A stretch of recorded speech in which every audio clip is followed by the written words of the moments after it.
وعلى آله وأصحابه أجمعين. أشهد أن لا إله إلا الله وحده لا شريك له وأشهد أن محمدا عبده ورسوله صلى الله عليه وسلم لا نبي بعده. اللهم رب اشرح لي صدري ويسر لي أمري واحلل عقدة من لساني يفقهوا قولي. قال الله تعالى في القرآن الكريم: أعوذ بالله من الشيطان الرجيم. بسم الله الرحمن الرحيم. قل إن تحبون الله فاتبعون. Katakanlah wahai Muhammad, apabila kamu mencintai Allah maka ikuti aku. Bapak Ibu kaum muslimin dan muslimat jamaah subuh yang dimuliakan Allah, pertama kita bersyukur kepada Allah. Alhamdulillah, subuh ini kita masih disediakan berbagai macam nikmat oleh Allah. Mudah-mudahan dengan kesyukuran kita kepada Allah, semoga nikmat-nikmat Allah berubah menjadi rahmat bagi kita. Kemudian salawat dan salam untuk Nabi Muhammad sallallahu alaihi wasallam. Bapak Ibu kaum muslimin dan muslimat, malam nanti disampaikan yang kedua yang perlu kita ikuti dari Nabi Muhammad, kesabaran beliau menghadapi orang-orang yang tidak mau tunduk terhadap ajaran agama Allah. Nabi yang paling sabar menghadapi umat yang ingkar Nabi Muhammad. Lalu di dalam ayat berkata, sabarku sebuah wadah, satu jalan yang diajarkan oleh Allah untuk meraih pertolongan Allah. Istainu bis sabri was shalah. Minta tolonglah kepada Allah dengan sabar dan sholat. Dulu ada seorang guru, ketika mengajar di sebuah kelas, lalu dilaporkan di anak-anak yang ada dalam kelas tersebut ada yang kehilangan di kelas itu.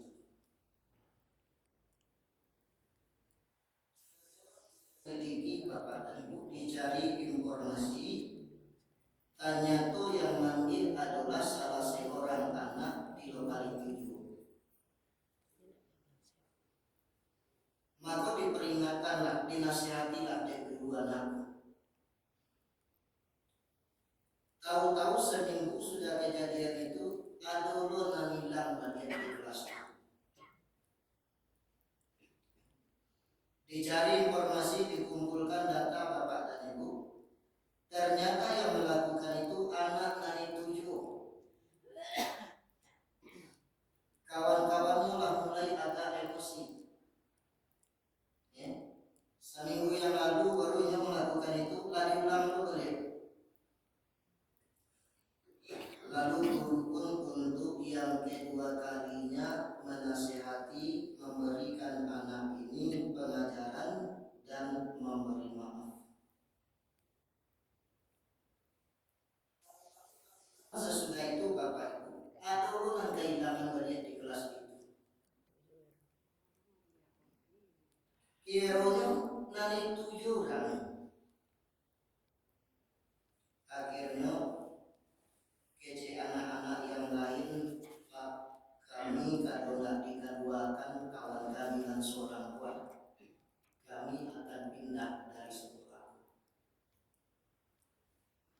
Kalau tidak dikeduakan dan seorang kami akan pindah dari sekolahku. Maka duduklah sang guru di kursi dekat meja guru tersebut. Yang anak muridnya tadi menunggu kalimat yang kedua dari bibir gurunya agar gurunya mengeluarkan yang lagi 2 kali melakukan pensucian tersebut. Tapi ketika guru tadi menyampaikan, hanya beliau sampaikan, kalau kalian yang banyakku ingin pindah dari sekolahku, apa dari guru? Apa tak jamin? Kalau tak pindah kalian kagak ada itu, apa tak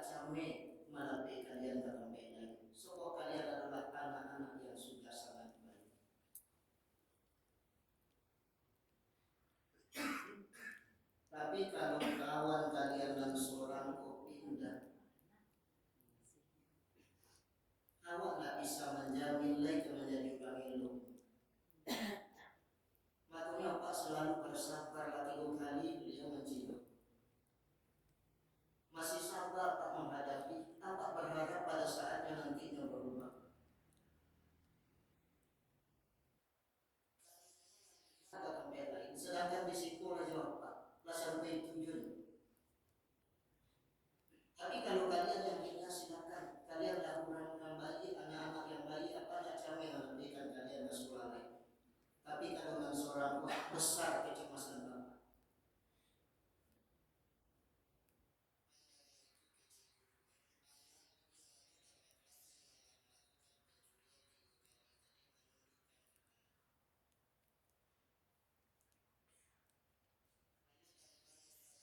Ya ilmu sabu itu kehebatan kesabaran gurunya dan kawan-kawannya lah menuntut anak dipindahkan, tapi berkat kesabaran gurunya dinasihati juga, mudah-mudahan pada saatnya nanti yang berubah. Ternyata Bapak, semenjak kejadian itu tak ada oleh kelas pun yang kehilangan.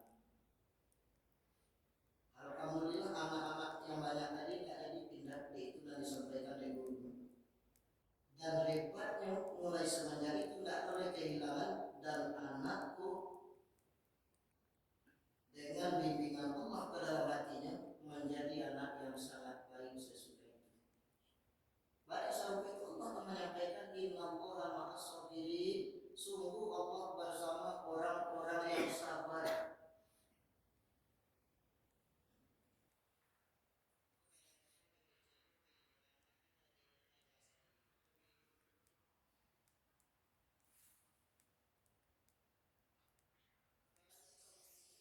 Sidang jemaah yang dimuliakan, maka Rasulullah sebagai ikutan itu, Nabi yang paling sabar menghadapi orang-orang yang ingkar adalah Rasul. Tak pernah kedua sepatah doa daripada bibir Rasulullah agar yang menyakiti Rasulullah, yang mengintimidasi Rasulullah, yang menganiaya Nabi kuat, agar Allah kirimkan azab untuk mereka agar mereka dihancurkan oleh siksa dan azab Allah. Tidak pernah Nabi berdoa seperti itu. Yang ada dari doa Nabi, ya Allah beri petunjuklah kaumku sebab mereka belum mengetahui. Kalau sahabat pemimpin ada ulama yang benar dari penjara itu. Sekolah yang sampaikan Al-Quran dan Sunnah. Kalau Al-Quran dan Sunnah yang disampaikan, kalau karena apa? Jangan tagak di rel tu. Tagak di rel tu dia bilang tak ada kereta api. Nah kalau Al-Quran diutak aktif, lengongkan kabelnya kabelatan, koreksi diri, tak kesalahan itu yang bertentangan dengan nilai-nilai Al-Quran.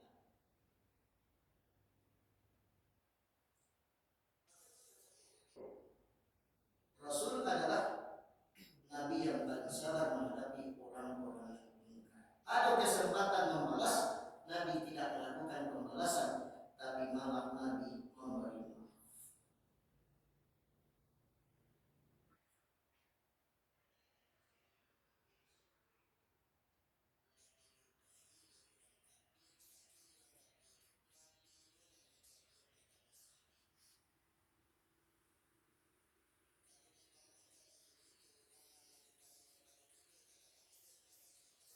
Saya bawa hampir kan.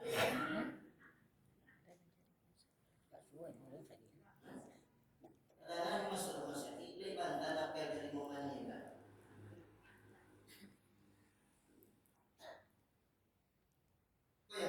Yang tadi itu Bapak, Nabi Muhammad sebagai contoh teladan itu Bapak, sebelum akhir hayat beliau, padahal beliau itu manusia paling suci di muka bumi, maksum, dilepaskan, dibebaskan oleh Allah dari segala perilaku salah dan dosa. Tidak ada Nabi ku berdosa, tidak ada Nabi ku bersalah. Tapi sebelum akhir hayat beliau dengan manusia pribadi Abi sesudah haji wada, haji perpisahan, haji terakhir di masa kehidupan Rasulullah. Dan pada namanya sesudah itu Nabi sakit. Sampai di puncak sakitnya Rasulullah SAW, sampai beliau tidak mampu untuk mengimami para sahabat. Maka posisi imamku digantikan di Abu Bakar.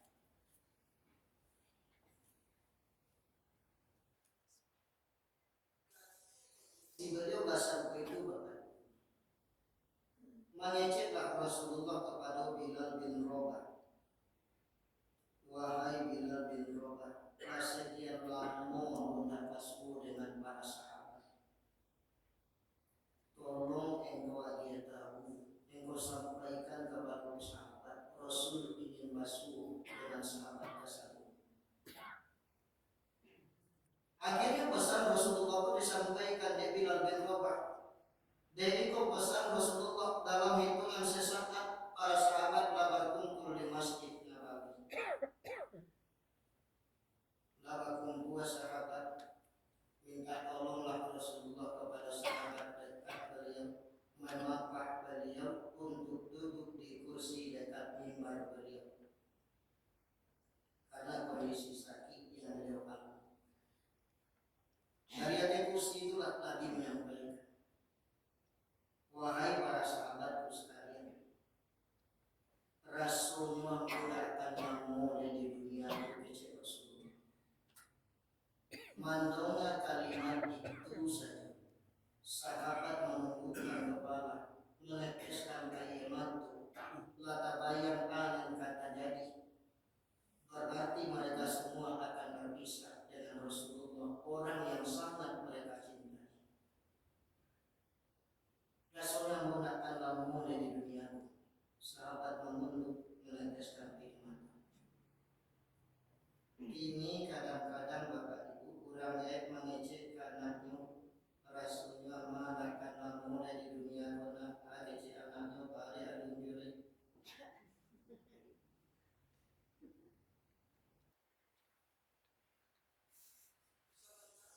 Mendengar perkataan itu saja, menundukkan kepala, meneteskan air mata. Lata bayang dari apa yang dimaksud Rasulullah. Mereka akan berpisah dengan Nabi Muhammad. Maka Nabi ulas perkataan beliau. Diampunakan lamun di dunia. Maka sekiranya ada yang berhutang terhadap kalian, pada hari ini silakan kalian tuntut hutang tersebut. Aku tak ingin ketika menghadap Allah masih tersangkut dengan kalian semua. Maka untuk itu ambillah hak kalian. Kalau memang selama kamu punya hutang terhadap kalian, ambillah hari ini. Kamu tak ingin membawa hutang nanti melalui Allah. Ketika Rasulullah menyampaikan itu, sahabat saling berbisik satu sama lain. Tidak mungkin Rasulullah kabulkan itu bisik sahabat. Nah pasti itu nanti bukan Rasul. Nah Rasul tidak tahu bukan kau. Allah nandukan ke Nabi bisik para sahabat itu. Tidak pada namanya sesudah itu togaklah seorang sahabat yang bernama Ukasa. Ukasa, ya Rasul. Ketika masuk perang Uhud dulu ya Rasul, engkau karena laju kudu engkau dengan cambuk. Kau karena laju kudu engkau dengan cambuk supaya lari kudu tadi bertambah kencang ya Rasul. Tapi yang karena ini cambuk engkau bukan kudu ya Rasul, ambu yang berada di belakang kudamu itu ya Rasul, dan karena ini cambuk engkau ketika itu. Apakah hal itu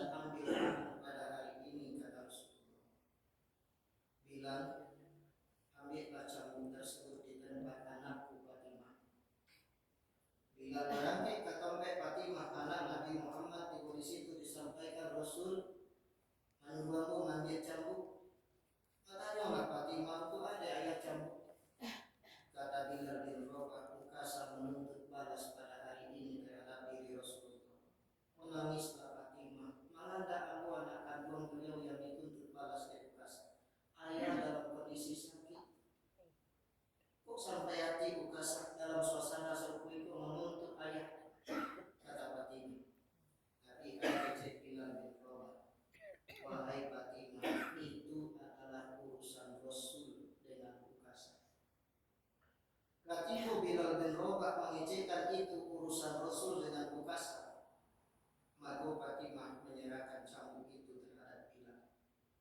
Dibawa cambuk tadi dia bilang, dibawa dalam masjid, diadopkan kepada Rasulullah, dia diakan oleh Rasulullah agar Bilal menyerahkan kepada Ukasah. Ketika cambuklah di tangan Ukasah, mengeceklah Rasulullah, wahai Ukasah, silakan diambil hak. Kecek Ukasah, tidak ada beban mental bagi beliau mengumpulkan kecek.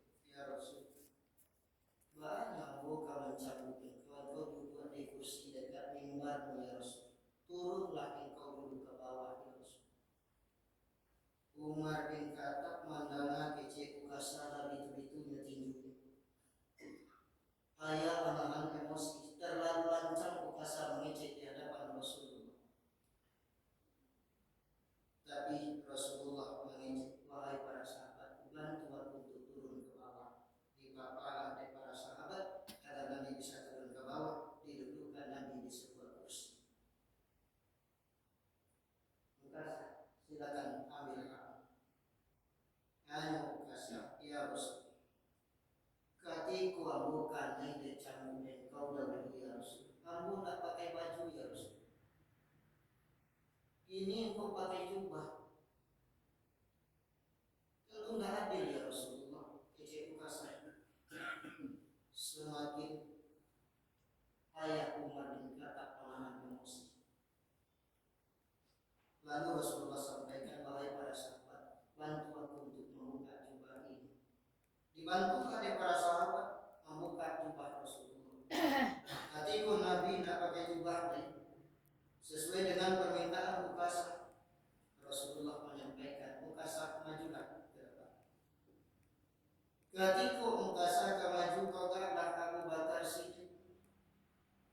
Wahai Ukasah, saya ini sahabat paling dekat dengan Rasulullah.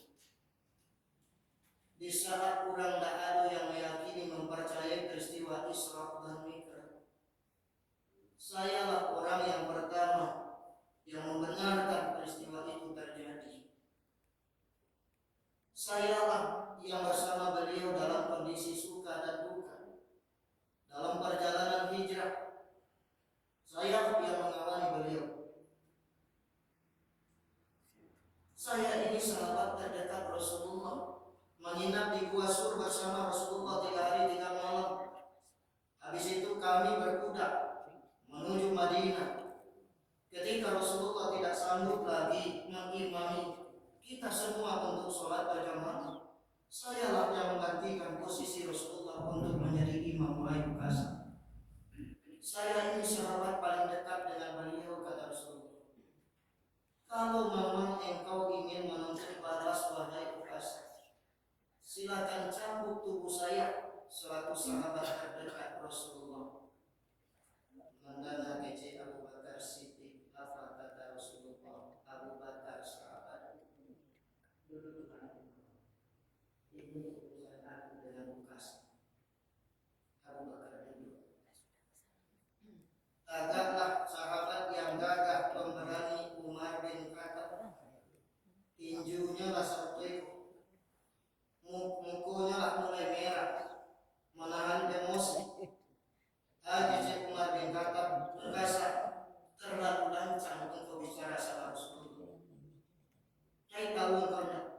Sebelum aku masuk Islam, aku termasuk orang yang mencari Rasulullah. Aku ingin membunuh Nabi Muhammad. Ketika aku baru tersentuh oleh ajaran agama Allah. Tapi di saat aku masuk dalam Islam, wahai Ukasah, tidak seorang pun yang saya izinkan menyakiti tubuh Rasulullah. Kalau memang engkau ingin menuntut balas, wahai Ukasah, kata Umar bin Khattab, langkahi dulu mayat Umar bin Khattab, kata Umar bin Khattab di hadapan Rasulullah. Serupa itu emosinya Umar bin Khattab. Kecek Rasulullah, wahai Umar sahabat, duduklah kau. Ini urusan saya dengan Ukasah. gue itu nanya darah kemarin kata bisa kata Rasulullah yang sangat beliau cintai, yang menyuruh beliau duduk. Umar jatuh dengan taat dan patuh, duduk sesuai dengan apa yang dikasih perintah oleh Rasulullah. Sudah itu tadaklah Ali bin Abi Thalib, wahai Ukasha, saya di samping sahabatnya sekaligus menantunya Rasulullah. Fatimah anak kandungnya Nabi Muhammad, istriku, kata Ali. Bapak mertuaku dalam kondisi sakit, beliau dalam kondisi yang sangat lemah. Kalau memang engkau ingin menuntut balas, wahai Ukasha, sambutlah saya selaku menantu beliau. Sekalipun saya akan mati di tanganmu, wahai Ukasha, saya tidak akan membalas sedikit pun, kataku Ali bin Abi Thalib. Tapi ya kece Rasulullah, Ali menantuku, duduklah engkau. Ini urusan saya dengan Ukasha. Tegaklah Hasan dan Husain, cucu kesayangan Rasulullah. Wahai paman Ukasha, kami ini adalah cucu kesayangan Rasulullah. Kakek kami dalam kondisi sakit yang sangat lemah. Kalau paman ingin menuntut balas, silakan tuntutlah kami selaku cucu kesayangan beliau. Jangan dicambuk kakek kami yang dalam kondisi sakit dan lemah, wahai paman Ukasha, kata Hasan dan Husain. Menghibah hati berharap kepada Ukasha. Tapi apa kata Rasulullah? Wahai Hasan dan Husain, cucu kesayanganku, duduklah kalian. Ini urusan kakek dengan paman Ukasha. Latiko nakatole yang berdiri sahabat. Kece Rasulullah. Ukasha, majulah, ambillah aku pada hari ini. Ukasha lah mulai memegang cambuk, tangannya lah diacungkan ke atas, melangkah berangsur-angsur menuju tempat Rasulullah. Ketika itu seluruh sahabat menundukkan kepala. Tak ada yang tahu menegakkan kepala. Tidak ingin menyaksikan apa yang dilakukan Ukasha terhadap diri Rasulullah yang dalam suasana sakit. Seluruh sahabat menundukkan kepala, meneteskan air mata dalam hati mereka. Itu lancangnya Ukasha terhadap diri Rasulullah. Kok sampai hati malah Ukasha berkuih terhadap diri Rasulullah yang dalam suasana sakit. Seluruh sahabat menundukkan kepala. Ukasha maju ke depan bansu-bansu. Semakin yakin Ukasha tadi, sahabat semakin menunduk lebih dalam lalu menyaksikan Ukasha yang sudah semakin dekat dengan Rasulullah. Ketika Ukasha telah tiba di hadapan Rasul, seluruh sahabat menundukkan kepala, meneteskan air mata. Tangan yang diacungkan memegang cambuk yang mau dipukulkan terhadap diri Rasulullah. Nada keknya Nabi Muhammad, beliau buang cambuk itu. Beliau peluk tubuh Nabi Muhammad, menangislah Ukasha. Ya Rasulullah, tak mungkin saya menuntut balas ya Rasul. Manusia yang paling suci di muka bumi ini mustahil saya akan membalas ya Rasul. Tak mungkin seorang Ukasha akan mencambuk tubuhmu yang suci ini ya Rasul, kata Ukasha. Cuma saya teringat akan pesanmu wahai Rasulullah. Engkau pernah berkata, barang siapa yang kulitnya bersentuhan dengan tubuhku, maka Allah akan haramkan neraka atasnya. Maka saya berupaya ya Rasul menyentuh tubuhmu. Izinkan saya mencium punggungmu wahai Rasulullah, kata Ukasha sambil menangis. Di peluknya tubuh Rasulullah, diciumlah punggung Nabi Muhammad oleh Ukasha. Ketika itu sahabat menangis. Apa yang diduga oleh para sahabat ternyata bertolak belakang dengan apa yang mereka pikirkan. Seorang Ukasha yang mereka mengira akan mencambuk tubuh Rasulullah, ternyata tujuannya hanya satu, bagaimana memeluk dan mencium Rasulullah yang sangat beliau cintai. Kece Rasulullah, wahai para sahabatku sekalian, kalau kalian ingin menyaksikan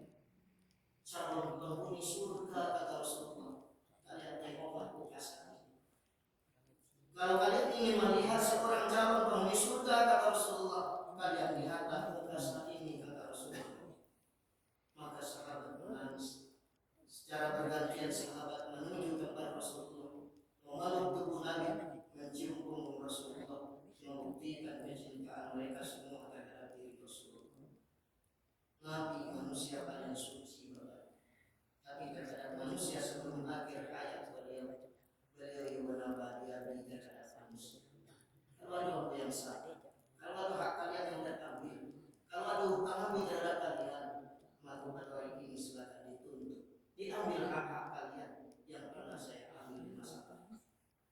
Padahal beliau itu manusia paling suci di dunia. Tapi sebelum akhir hayatnya, dia dengan manusia. Itulah yang harus diikuti. Dengan jalan apa? Setiap kali bertemu dan berjumpa, baku waspada, beri maaf dan bersyukur. Pada serupa itu, seolah awak tidak tahu yang kehidupan itu. Hari ini awak masih bersyukur kawan, bisa dari siang nanti. Itulah hari ini pertemuan terakhir kawan-kawan. Hari ini kita masih berkumpul di masjid yang sama. Mungkin besok atau lusa kita tidak akan berkumpul lagi dengan kaum muslimin dan muslimin. Maka aku bilang aku saling memberi maaf satu sama lain dan bersyukur. Akhirnya dalam agama kalau ada yang meninggal dunia, kewajiban ahli waris untuk menyampaikan permohonan maaf terhadap kaum muslimin dan muslimat. Kalau seandainya almarhumah semasa hidupnya ada bersalah kepada bapak dan ibu, tolong dikasih maaf.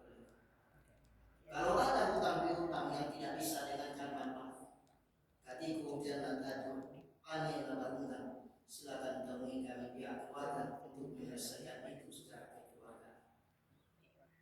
Supaya apa? Si mayat itu berangkat menuju barzah yang terlepas dari hutang, terlepas dari kesalahan terhadap kaum muslimin dan muslimat.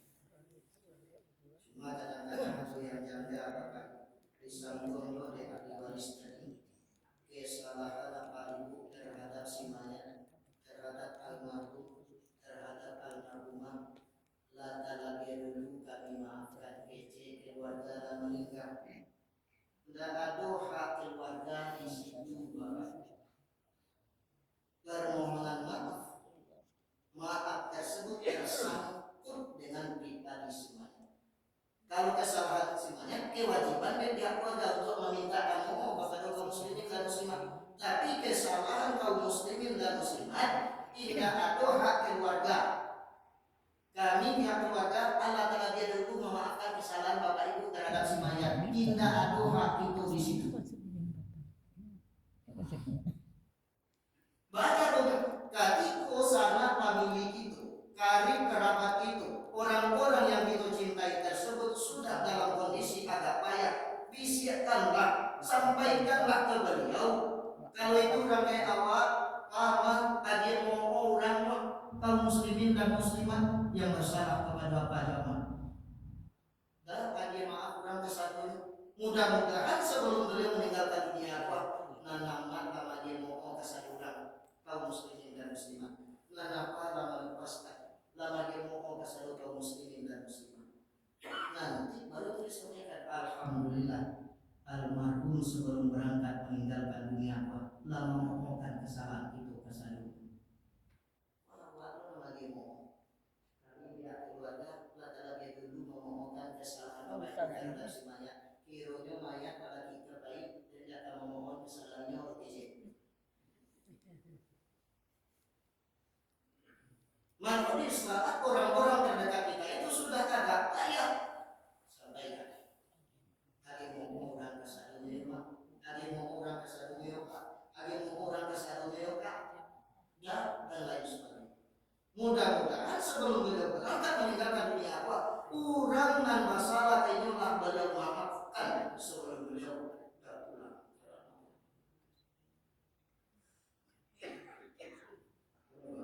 Kaum muslimin dan muslimat sidang yang dimuliakan Allah. Nanti sebagai contoh teladan kita, manusia yang paling suci bahagia itu manusia sebelum akhir hayat. Aku itu yang tidak ada jaminan kita terbebas dari salah dan dosa. Setiap kali berjumpa, basuh kawan-kawan apa dia suka saling memberi maaf.